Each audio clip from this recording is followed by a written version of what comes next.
SSLC ರಿಸಲ್ಟ್ಗಾಗಿ ಕಾಯುತ್ತಿದ್ದ ಅದೆಷ್ಟೋ ವಿದ್ಯಾರ್ಥಿಗಳಿಗೆ ಕರ್ನಾಟಕ ಪರೀಕ್ಷಾ ಮಂಡಳಿ ಶಾಕ್ ನೀಡಿದೆ. ನಮ್ಮ ಫಲಿತಾಂಶ ಉತ್ತಮವಾಗಿ ಬರುತ್ತೆ ಅನ್ನೋ ಕಾನ್ಫಿಡೆನ್ಸ್ ಇದ್ದ ವಿದ್ಯಾರ್ಥಿಗಳು ವೆಬ್ಸೈಟ್ನಲ್ಲಿ ಅಂಕ ನೋಡಿ ಬೆಚ್ಚಿ ಬಿದ್ದಿದ್ದಾರೆ. ಏನಿದು ತಪ್ಪು ಮಾರ್ಕ್ಸ್ ಕತೆ ಅಂತೀರಾ? ಬನ್ನಿ ನೋಡೋಣ. ಎಸ್ಎಸ್ಎಲ್ಸಿ ರಿಸಲ್ಟ್ ನೋಡಿ ಶಾಕ್ ಆದ ಸ್ಟೂಡೆಂಟ್. ಮಾರ್ಕ್ಸ್ನಲ್ಲಿ ಎಡವಟ್ಟು ಮಾಡಿಕೊಂಡ ಬೋರ್ಡ್.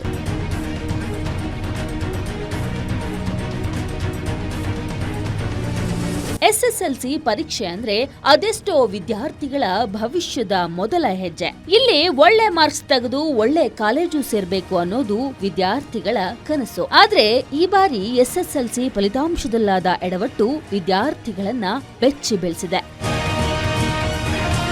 ಹೌದು, ಮೇ 2ರಂದು ಎಸ್ಎಸ್ಎಲ್ಸಿ ಫಲಿತಾಂಶ ಹೊರಬಿದ್ದಿತ್ತು. ವಿದ್ಯಾರ್ಥಿಗಳು ತಮ್ಮ ರಿಸಲ್ಟ್ ನೋಡಲು ಕಾತುರರಾಗಿದ್ರು. ಆದ್ರೆ ಪರೀಕ್ಷಾ ಮಂಡಳಿಯ ವೆಬ್ಸೈಟ್ನಲ್ಲಿ ಆಗಿರುವ ಗೊಂದಲ ವಿದ್ಯಾರ್ಥಿಗಳ ನಿದ್ದೆಗೆಡಿಸಿದೆ. ಹೌದು, ಪರೀಕ್ಷಾ ಮಂಡಳಿಯ ವೆಬ್ಸೈಟ್ನಲ್ಲಿ ಬೇಕಾಬಿಟ್ಟಿ ಮಾರ್ಕ್ಸ್ ನಮೂದನೆ ಮಾಡಿದ್ದಾರೆ. ಕನ್ನಡ ಪರೀಕ್ಷೆಯಲ್ಲಿ ವಿದ್ಯಾರ್ಥಿ 75 ಅಂಕ ಪಡೆದುಕೊಂಡಿದ್ರೆ 25 ಅಂಕ ಎಂದು ಮುದ್ರಿಸಲಾಗಿದೆ. ಇದರಿಂದ ವಿದ್ಯಾರ್ಥಿನಿ ಬೆಚ್ಚಿ ಬಿದ್ದಿದ್ದಾರೆ. ಇನ್ನು ಕನ್ನಡದಲ್ಲೇ ಈ ಅಂಕ ಬಂದಿರೋದು ವಿದ್ಯಾರ್ಥಿನಿಗೆ ಇನ್ನಷ್ಟು ಬೇಸರ ತರಿಸಿದ್ದು ಪೋಷಕರಿಗೂ ಟೆನ್ಷನ್ ಹೆಚ್ಚಿಸಿದೆ. ದಿನಾಂಕ 2ನೇ ತಾರೀಕು ರಿಸಲ್ಟ್ ಬಂತು ಎಸ್ಎಸ್ಎಲ್ಸಿದು.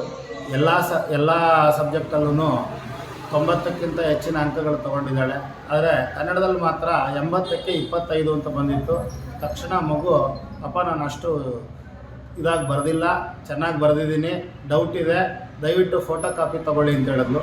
ಫೋಟೋ ಕಾಪಿ ತೊಗೊಂಡು ನೋಡಿದ್ರೆ ಅದರಲ್ಲಿ 75 ಅಂಕಗಳು ಅಂತ ನಮೂದಿಸಿದ್ದಾರೆ. ಆದರೆ ನಮ್ಮ ಮಾರ್ಕ್ಸ್ ಕಾರ್ಡಲ್ಲಿ 25 ಅಂಕಗಳು ಅಂತ ಕೊಟ್ಟಿದ್ದಾರೆ.